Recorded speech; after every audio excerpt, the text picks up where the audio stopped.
Good evening class, welcome back to my channel professor Funkesh. आज की इस क्लास में हम डिस्कस करने जा रहे हैं कि व्हाट इज विस्कोसिटी। विस्कोसिटी को हिंदी में हम श्यानता कहते हैं। विस्कोसिटी क्या होता है? लास्ट क्लास में हमने डिस्कस किया था what is surface tension. Surface tension को हिंदी में कहते हैं पृष्ठ तनाव, और उसके क्या क्या फैक्टर्स है, और कोहेसिव फोर्सेस क्या होती है, एडेसिव फोर्सेस। तो जिन्होंने अभी तक वो लेक्चर नहीं देखा है, बीएससी फर्स्ट ईयर के छात्र छात्राओं ने पहले उस लेक्चर का अध्ययन कर लें। उसमें कुछ डाउट आता है आप मेरे से पूछिए, कमेंट बॉक्स में लिखिए। उसके बाद फिर आप नेक्स्ट लेक्चर की ओर प्रोसीड करेंगे, दैट इज द विस्कोसिटी। तो पहले आप उस चैप्टर की ओर ध्यान देंगे, पहले आप उस लेक्चर को देखिए पूरा। उसमें कुछ डाउट है आप महाविद्यालय में आके पूछ सकते हैं, कमेंट बॉक्स में पूछ सकते हैं, और उसके बाद फिर लेक्चर पे और लेक्चर की ओर जाएंगे। नेक्स्ट टॉपिक जो है आपका वो है विस्कोसिटी। हम बात करें BSc first year mechanics paper के अंदर टॉपिक है विस्कोसिटी। तारीख यार 11 सितंबर 2022, दिन है रविवार, और शाम के बज रहे हैं 6 और मैं आपसे रूबरू हो रहा है। तो जिन्होंने अभी तक चैनल को सब्सक्राइब नहीं किया वो चैनल को सब्सक्राइब कर लें, नोटिफिकेशन को ऑन कर लें, जो नोटिफिकेशन वाली बेल होती है उसको ऑन कर लें, जिससे कि जब भी मेरा वीडियो आए उसका नोटिफिकेशन तुरंत आप लोगों को मिल जाए। क्योंकि अभी तक ग्रुप बना नहीं है, जब तक ग्रुप नहीं बन जाता है तब तक आप जो है इसी नोटिफिकेशन के माध्यम से जो है आप मेरे चैनल से रूबरू होते रहेंगे, और आपको जो है तरह तरह की ज्ञानवर्धक वीडियो, आपके सिलेबस से रिलेटेड वीडियो आपको मिलती रहेगी। तो विदाउट वेस्टिंग एनी टाइम अपने टॉपिक मूव कर रहे हैं। आपका टॉपिक है विस्कोसिटी। विस्कोसिटी को हिंदी में कहते हैं श्यानता। श्यानता, श्यानता कहते हैं हिंदी में विस्कोसिटी को। तो विस्कोसिटी क्या होता है? विस्कोसिटी को समझने के लिए, विस्कोसिटी एक तरह का, आप समझ लीजिए कि एक तरह का फ्रिक्शनल फोर्स होता है। किसका फ्रिक्शनल फोर्स?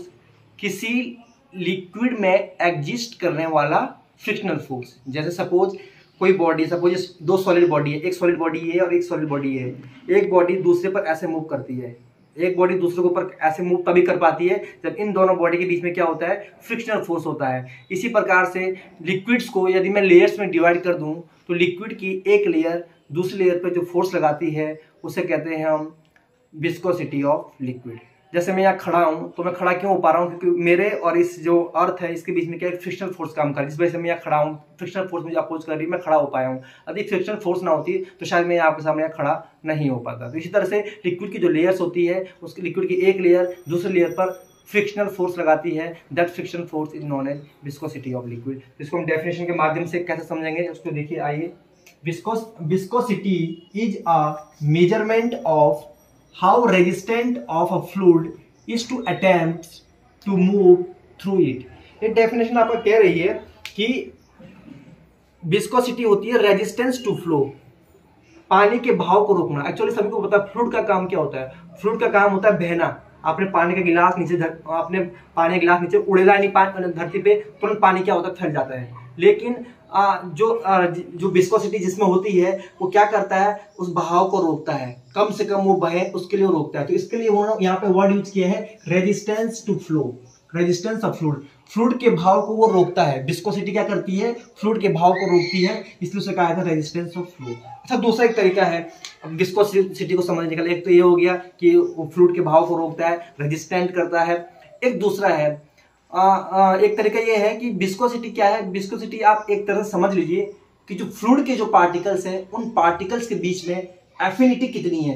एफिनिटी मींस उन पार्टिकल्स के बीच में इंटरेक्शन कितना है। यदि फ्लूइड के पार्टिकल्स के बीच में बिल्कुल भी इंटरेक्शन नहीं है, मतलब फ्लूइड के जो पार्टिकल्स है वो एक दूसरे पे डिपेंड नहीं कर रहे हैं, इंडिपेंडेंट है, उस केस में हम कहेंगे कि विस्कोसिटी इज वेरी लो। लेकिन यदि फ्लूइड के जो पार्टिकल्स है, यदि वो पार्टिकल्स एक दूसरे से बहुत अच्छे तरीके से अटैच्ड है, मतलब एक दूसरे के साथ उनका बहुत अच्छा इंटरेक्शन है, उस केस में हम कहेंगे कि उस लिक्विड की विस्कोसिटी क्या है? हाई।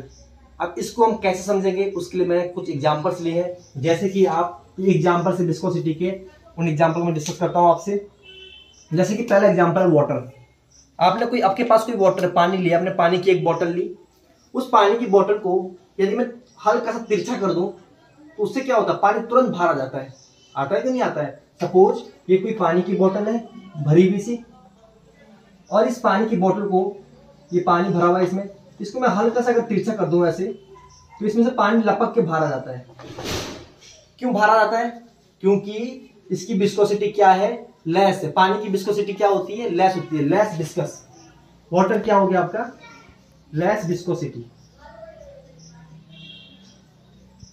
क्योंकि ये पानी बाहर क्यों आता है? जैसे हम बोतल को हल्का सा तिरछा करते हैं, भरी हुई बोतल को, पानी लपक के बाहर आ जाता है, क्योंकि बाहर क्या है? ग्रेविटी है। ग्रेविटेशन फोर्स की प्रॉपर्टीज क्या है? ग्रेविटेशन फोर्स की प्रॉपर्टीज होती है किसी को अपनी तरफ अट्रैक्ट करना। तो हल्की सी बोतल हमने टेढ़ी करी नहीं, ग्रेविटी ने उस पानी को बाहर खींच लिया। मतलब फ्लूइड का पार्टिकल्स का जो आपस में इंटरेक्शन था वो अच्छा नहीं था। फ्लूइड के पार्टिकल्स का जो आपस में डिपेंडेंट प्रॉपर्टी थी वो नहीं थी, इंडिपेंडेंट थे फ्लूइड के पार्टिकल। इसीलिए हल्की सी बोतल टेढ़ी करने पर पानी तुरंत बाहर आ गया, और जो पीछे का पानी था वो बोतल में रह गया, और आगे की जो लेयर थी, ऊपर की लेयर, वो तुरंत बाहर आ गया। अब दूसरा एग्जांपल समझते हैं, हनी, शहद। सबके घर में शहद होता है, आपने देखा होगा।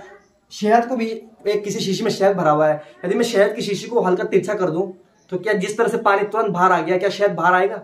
नहीं आएगा, क्योंकि वो गाढ़ा होता है। गाढ़ा क्यों होता है? क्योंकि शहद के जो पार्टिकल्स होते हैं उनके बीच में इंटरेक्शन बहुत अच्छा होता है। उनके जो पार्टिकल्स है शहद के, उसमें एक अटैचमेंट बहुत अच्छा होता है। यदि आप शहद की बोतल को, यदि आप पानी की बोतल की तरह तिरछा करते हो तो टाइम लगाएगा वो बाहर आने के लिए, तुरंत बाहर नहीं आ जाएगा। यदि आप लगातार ऐसे रखते हो उसको तो क्या पता 4-5 मिनट बाद वो हल्का सा बाहर आ जाए, लेकिन तुरंत नहीं आएगा। जैसे पानी की बोतल अपनी हल्की सी टेढ़ी करी और तुरंत पानी बाहर छलक गया, मतलब ये तुरंत बाहर नहीं आएगा। मतलब क्या हुआ कि मोर विस्कस देन वाटर, कि शहद जो है ज्यादा विस्कोसिटी है इसकी, किससे? वाटर से। तो हम लिख सकते हैं मोर विस्कस देन वाटर। तीसरा एग्जांपल कोलगेट। कोलगेट में क्या है? तीनों ही क्या है? फ्लूइड है, ठीक है। अब अगर मैं कोलगेट की बात करूं, कोलगेट आप सबके घर में कोलगेट होता है। कोलगेट की ट्यूब यदि आप लेते हो और उसको उल्टा कर दो तो क्या वो बाहर गिरेगा? नहीं गिरेगा। तब तक नहीं गिरेगा जब तक कि आप उसे प्रेस नहीं करते हो निकालने के लिए। लेकिन यदि आप सुबह से शाम तक उसको लटका कर रखते हो उल्टा, तो टोटल फोर्स डाउनवर्ड लगेगी, तो क्या पता थोड़ा सा हल्का सा कोलगेट निकल जाए। मतलब जल्दी से नहीं निकल रहा है। कोलगेट के केस में फ्लूइड के जो पार्टिकल्स है उनके बीच में बहुत अच्छा इंटरेक्शन है। फ्लूइड के जो पार्टिकल्स है वो बहुत अच्छे से एक दूसरे से अटैच्ड है, जिस कारण से वो बाहर नहीं निकल रहा। मतलब कोलगेट कैसा हो गया? मोर विस्कस हो गया। More viscous. कोलगेट कैसा हो गया? More viscous. इसी तरह से सॉस होता है। सॉस भी देखा होगा आपने। सॉस की बोतल यदि आप ऐसे टेढ़ी कर देते हैं जल्दी से सॉस बाहर नहीं निकलता है, हम उसे ठोक ठोक के निकालते हैं। मतलब सॉस की पार्टिकल्स के बीच में भी इंटरेक्शन अच्छा है, अटैचमेंट अच्छा है। फ्रूट के पार्टिकल, सॉस के पार्टिकल एक दूसरे से बहुत अच्छे से अटैच चिपके हुए हैं, इसलिए सॉस बाहर नहीं निकलता है। मतलब सॉस भी कैसा हो गया आपका? मोर विस्कस हो गया। More viscous. तेल देख लीजिए आप। आपको पता है फ्लूइड की प्रॉपर्टी जो होती है बहना। आपने पानी का गिलास फर्श पे गिराया, पानी तुरंत फैल जाता है। लेकिन यदि आप तेल को भी वैसे ही पानी फर्श पे गिराओगे तो तेल जल्दी से फैलता नहीं है, क्योंकि तेल गाढ़ा होता है। क्यों गाढ़ा होता है? क्योंकि उसके जो पार्टिकल्स है ऑयल के, वो क्या होते हैं? एक दूसरे से अच्छे से अटैच्ड होते हैं, एक दूसरे के साथ उनका इंटरेक्शन अच्छा होता है, इसलिए जल्दी से फैलता नहीं है। वो रेजिस्टेंस करता है फ्लो को, मतलब वो जल्दी से बहता नहीं है। तो मतलब ये ऑयल में कैसा हो गया? मोर विस्कस हो गया। तो मैं समझ सकता हूं कि आज के इस टॉपिक में आपको ये समझ में आ गया होगा कि किसकी विस्कोसिटी लो होती है, किसकी विस्कोसिटी हाई होती है, और हम कैसे पहचानेंगे कि ये मोर विस्कस है, ये लेस विस्कस है। जैसे पानी है तुरंत छलक के बाहर आ गया, मतलब क्या है? लेस विस्कस है। उनके फ्रूट के पार्टिकल्स के बीच में इंटरेक्शन अच्छा नहीं है। हनी है, अगर आप उसको भी पानी की बोतल की तरह टेढ़ा करते हो तो तुरंत वो बाहर निकलेगा नहीं, टाइम लगेगा निकलने के लिए, मतलब more viscous than water. Colgate है, सुबह शाम तक टेढ़ा कर दो आप, नहीं निकलेगा। इतना सा भी निकलता है हल्का सा, तो हम कह सकते हैं हाईली विस्कस है, मतलब जल्दी से बाहर नहीं निकल रहा है। उनके फ्रूट के पार्टिकल्स बीच में इंटरेक्शन अच्छा है, अटैचमेंट अच्छा है। इसी तरह से और एग्जाम्पल दिए थे, सॉस हो गया, ऑयल हो गया, सबके सब कैसे हैं? मोर विस्कस है। तो यदि विस्कोसिटी को समझने के लिए मैंने यहाँ पे डायग्राम बनाया, आपका देखा होगा। ये कोई आपका कंटेनर है और इस कंटेनर में पानी भरा हुआ है, लेकिन अकॉर्डिंग विस्कोसिटी के कंसेप्ट को समझाने के लिए मैंने क्या कर दिया है? इस पानी को मैंने लेयर्स में डिवाइड कर दिया। 1 लेयर, 2 लेयर, 3, मैं लिख भी देता हूँ यहाँ पे। इसको मैंने लेयर्स में डिवाइड कर दिया है। First layer, second layer, third layer, 4 layer, 5th layer, 6th layer and so on. तो इस तरह मैंने लिक्विड जो है, पानी जो था, फ्लूइड जो था, उसको मैंने लेयर्स में डिवाइड कर दिया, ठीक है। और मैंने ये जो सबसे ऊपरी लेयर थी, सबसे ऊपरी परत है, इसको मैंने कुछ बी वेलोसिटी से इसको मूव करा है। तो यदि मैं इसको बी वेलोसिटी से कुछ मूव कराऊंगा तो कुछ वेलोसिटी नीचे वाली लेयर भी ले लेगी, कुछ वेलोसिटी नीचे वाली लेयर, फिर नीचे वाली लेयर, नीचे लेयर, और सबसे लास्ट लेयर पे वेलोसिटी क्या होगी? 0। इसको आप ऐसे इमेजिन करिए, जैसे कि कहीं नदी देखी होगी आपने, नदी बह रही है। तो नदी अगर जब बह रही होती है तो सबसे ऊपर की जो लेयर होती है वहां पे बहाव ज्यादा होता है ना। आप जब तैर रहे होते हैं और तैरते तैरते आप जितना नीचे जाओगे, आप पानी का जो फ्लो है, पानी की जो वेलोसिटी कम होती है। बिल्कुल यदि आप यहाँ चले जाओगे, एक ग्राउंड है यहाँ पे जस्ट, यदि आप तैरते तैरते, ये ऊपरी लेयर है, ये अपर लेयर है, यहाँ आप तैर रहे हो, तैरते तैरते यदि आप यहाँ पहुंच जाते हो नीचे, तो यहाँ पे पानी का भाव आपको बिल्कुल महसूस नहीं होगा, ऐसा लगेगा कि यहाँ पानी बह ही नहीं रहा है, तो इसलिए यहाँ पे वेलोसिटी क्या होती है, 0। लेकिन यहाँ जहाँ ऊपर आप नहा रहे हो यहाँ पे कुछ ना कुछ वेलोसिटी होती है, क्योंकि यहाँ पे भाव तेज होता है। लेकिन जैसे जैसे हम ऊपर से नीचे पानी के अंदर घुसते चले जाएंगे बिल्कुल उससे रिवर बेड से सटे हुए पे पहुंच जाते हैं हम, तो यहाँ पे वेलोसिटी आपकी 0 होती है। तो ये फ्लूइड की प्रॉपर्टी है कि ये जो फ्लूइड की जो ऊपरी लेयर है ये वी वेलोसिटी से मूव कर रही थी। चूंकि फ्लूइड की जो ऊपरी लेयर है और इसकी जो निचली लेयर है, इन दोनों के बीच में एक रिलेटिव मोशन होता है। तो रिलेटिव मोशन होने के कारण ये जो ऊपरी की लेयर है ये दूसरी वाली लेयर को अपनी तरफ अपने साथ खींच के ले जाती है। मतलब यदि ये आगे मूव कर रही है तो इसको भी खींचती है कि चल तू भी आगे मूव कर। मतलब आगे मूव करने का मतलब है कि ऊपर वाली लेयर जो है नीचे वाली लेयर पे फोर्स लगा रही है, मतलब इसको अपनी तरफ खींच रही है कि चल तू भी चल, मैं आगे बढ़ रही तू भी बढ़। ठीक है, तो कहने का मतलब है इसमें फोर्स जो होता है वो डायरेक्टली प्रोपोर्शनल होता है एरिया ऑफ लेयर के, कैपिटल ए। फोर्स जो लगा रही ऊपर की लेयर, जो सेकंड वाली लेयर पे फोर्स लगा रही कि चल तू भी आगे बढ़ मेरे साथ चल, तो वो फोर्स जो है किसके डायरेक्ट प्रोपोर्शनल होती है, एरिया ऑफ लेयर के। मान के चलते हैं जो पहली लेयर इसकी वेलोसिटी v1 है और दूसरी जो लेयर है सेकंड लेयर इसकी वेलोसिटी v2 है, तो इन दोनों के बीच का जो डिफरेंस है दैट इज db होता है, v2 minus v1 equal to db। और मान के चलते हैं जो वेलोसिटी v1 है फर्स्ट लेयर की, वेलोसिटी v2 सेकंड लेयर की, इनके बीच की डिस्टेंस है dx।